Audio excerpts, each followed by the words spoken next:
হোসেনপুরে মাদক সেবনে বাধা দেওয়ায় যুবক খুন। কিশোরগঞ্জের হোসেনপুর উপজেলায় মাদক সেবনে বাধা দেওয়ার জের ধরে ছুরির আঘাতে মোহাম্মদ রামেল মিয়া ২০ নামে এক যুবক খুন হয়েছে বুধবার ১ অক্টোবর ভোর রাতে ময়মনসিংহ মেডিকেল কলেজ হাসপাতালে চিকিৎসাধীন অবস্থায় তার মৃত্যু হয়। নিহত মোহাম্মদ রুমেল মিয়া ২০ বছর, উপজেলার জিনারি ইউনিয়নের জিনারি গ্রামের মোহাম্মদ রফিকুল ইসলামের ছেলে। স্থানীয় সূত্রে জানা গেছে, হোসেনপুর উপজেলার জিনারি ইউনিয়নের জিনারি গ্রামের কানাভারির সামনে দীর্ঘদিন ধরে গাঁজা সেবন করে আসছিলেন নাঈম ২০ ও তার সহযোগীরা।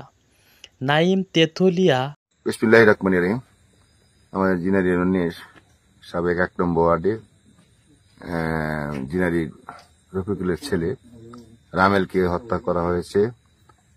বাস্তবায়নে যারা হত্যা করেছে তার সুষ্ঠু বিচার আমরা চাই। আমি জিনারির সাবেক চেয়ারম্যান হিসাবে আমার বিষয়টা, প্রশাসনকে আমরা শরণাপন্ন হচ্ছি এবং আমরা অভিভাবকগণ যারা ছিল তাদেরকেও আমরা বলছি তাদের সন্তানাদি কোথায় যাচ্ছে, কি করছে, তাদেরকে সচেতন হওয়ার জন্য আমরা মাদকের বিরোধী তীব্র প্রতিবাদ জানাচ্ছি। মাদক যারা খায় তাদেরকে আমরা চিহ্নিত করে আইনের আওতায় এনে এবং পুলিশের হাতে দিব। আমরা জেনারি ইউনিয়নকে মাদক মুক্ত করব।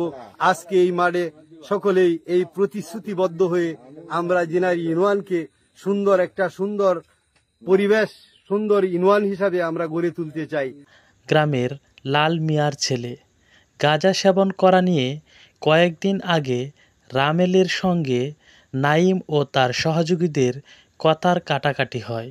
তখন নাঈম ও তার সহযোগীরা রামেলকে খুন করার হুমকি দেন।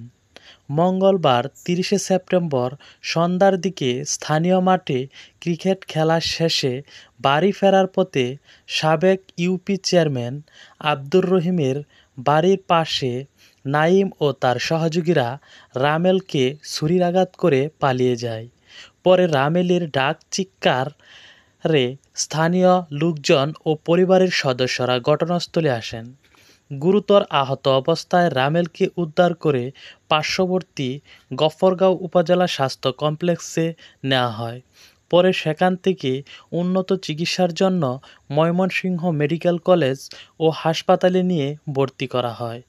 বুধবার ১ অক্টোবর ভোর রাতে সেখানে চিকিৎসাধীন অবস্থায় তার মৃত্যু হয়। হোসেনপুর থানার ভারপ্রাপ্ত কর্মকর্তা ওসি মারুফ হোসেন জানান, ঘটনাস্থলে পুলিশ পাঠানো হয়েছে। এ নিয়ে প্রয়োজনীয় আইনগত ব্যবস্থা নেওয়া হবে বলে তিনি জানান।